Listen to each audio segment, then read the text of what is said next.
Previously, on Keeping Up with the Kenya Kwanza government. They took us to stage, we were harassed by the police. They took us to stage with nothing. We sang our national anthem. This is why President William Ruto is really angry about echoes of war. And it's not what you think. There is lack of order across every sphere of life. Whether it's in schools, whether it's in offices, whether it's in leadership. For hours, Kenya has been gripped by a storm of controversy involving the government, Butere Girls High School, and a stage play that has sparked both outrage and protest.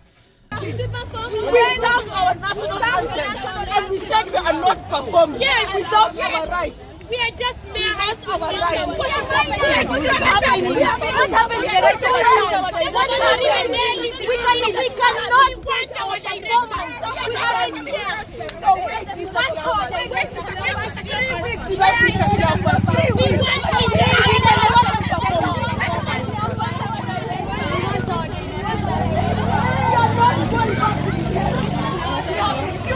Imefika mali Kenya mnani arrest because naandika play marubu na ule polisi 50.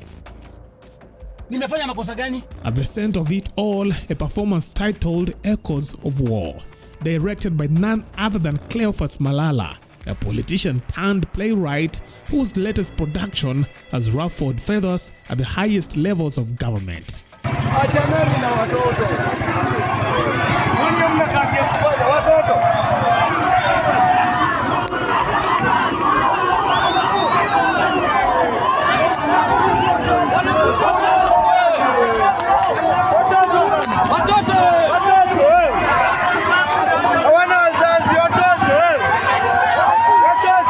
Following Malala's brief arrest and subsequent release, chaos erupted at the National Drama Festivals in Nakuru.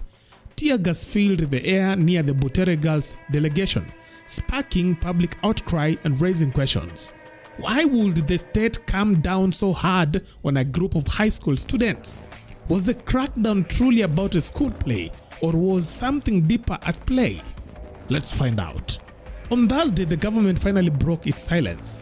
Speaking through the Interior Cabinet Secretary Kipchumba Murkomen, the government sought to clarify its administration's stance.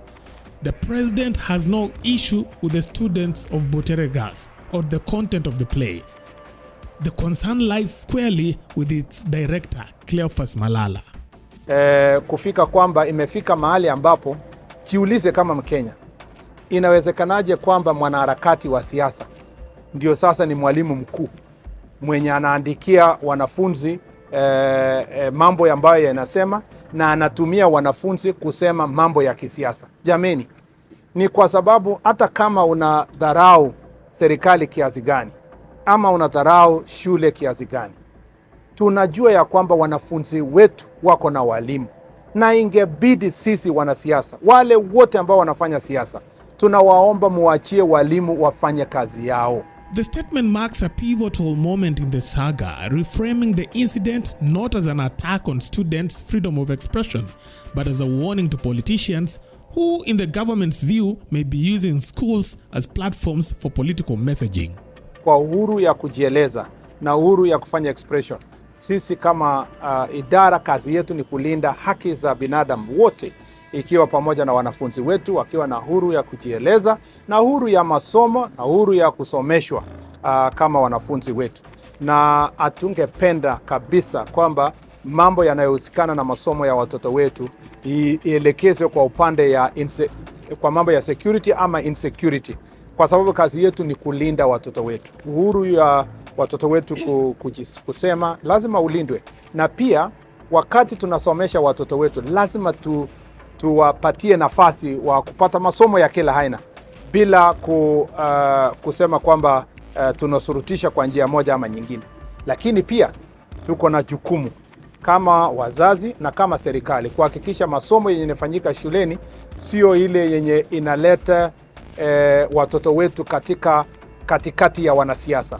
Malala, a former Kakamega senator and close ally turned critic of Ruto's administration, has a history with Butere Girls and with state censorship. In 2013, under President Uhuru Kenyatta's regime, Malala directed Shackles of Doom, a politically charged drama that was banned before being cleared by the courts. The evil deeds that are happening in the society, and so the word Shackles of Doom came into my mind, and I saw it worked so well. The play, also performed by Butere Girls, was condemned for its critique of the Jubilee government's economic policies and ethnic inequalities. Now, a decade later, history appears to be repeating itself. Echoes of War has been described as a stinging indictment of the current administration's governance, and Malala's involvement has drawn parallels to his earlier clash with the state power. Tuwaje kutumia watoto wetu kufanya siasa. Mpaka imefika wakati ambapo mtu mwenye kabisa tunajua ako mrengo fulani ya kisiasa, yeye ndio mwalimu mkuu ya mambo ya kuendeleza siasa kupitia wanafunzi. Yet the government insists that it is not targeting students or stifling artistic expression, only pushing back against what it sees as politically motivated infiltrations of school programs. Ningeomba kwa heshima ya kwamba tutofautishe mambo yetu ya siasa na mambo ya shule. Wacha walimu waangalie content ambayo wanafunza watoto wetu. Walimu wenyewe wanajua boundaries, wanajua jinsi ya kutumia lugha, wanajua jinsi ya kukosoa serikali na society kupitia lugha ambayo itasaidia wanafunzi wetu wajue hizi ni haki za binadamu ambayo inafaa, hivi ndio nchi lazima iendeshwe, lakini pia walimu wanajua mipaka ya kiheshima. Lakini ukiachia Secretary General ya ODM ama Secretary General ya UDA ama mwanasiasa wa chama fulani, yeye pia at the same time yeye ni script writer ya kuandikia wanafunzi wetu. Wacha tujiulize kama Wakenya. Saa hizi Mheshimiwa Omar Hassan akitumwa na chama cha UDA ambayo iko katika serikali, ambiwe yeye ndio anaandikia wanafunzi wa Mombasa ati script ya kwenda kupeleka national. Wakenya wangapi watakasirika tukianza kutumia wanafunzi wetu kuendeleza siasa ya UDA, hata kama UDA ni chama ambayo iko serikali? Itatupatia haibu kama Wakenya. Vivyo hivyo siasa za upinzani isitumiwe kuendeleza siasa ya watoto wetu. Now the question remains, would Echoes of War have faced the same resistance had it been directed by a teacher instead of a politician or Ruto's enemy? Now, critics say the answer reveals a deeper intolerance towards dissent regardless of its source. Well, that's not what I want to talk about, not supporting him. What I want to talk about is the fact that Butere Girls put on a play. And that play is protected. These fellows there just don't understand what to take on and what not to take on. And just failing.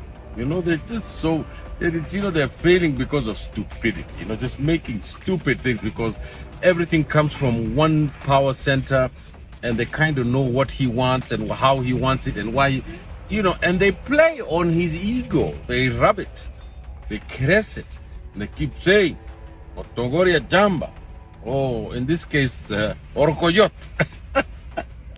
For now, President Ruto's government maintains that Butere Girls is not the enemy, but the man behind the curtain, Cleophas Malala, has once again found himself cast in a familiar role, that of a dramatist facing off against the state.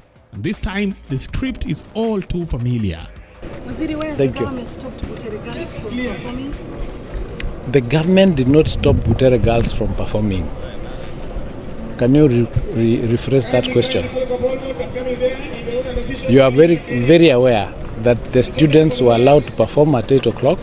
When they came to the stage and after the national anthem, one of them stepped forward and said they are not willing to perform without their director, Mr. Malala.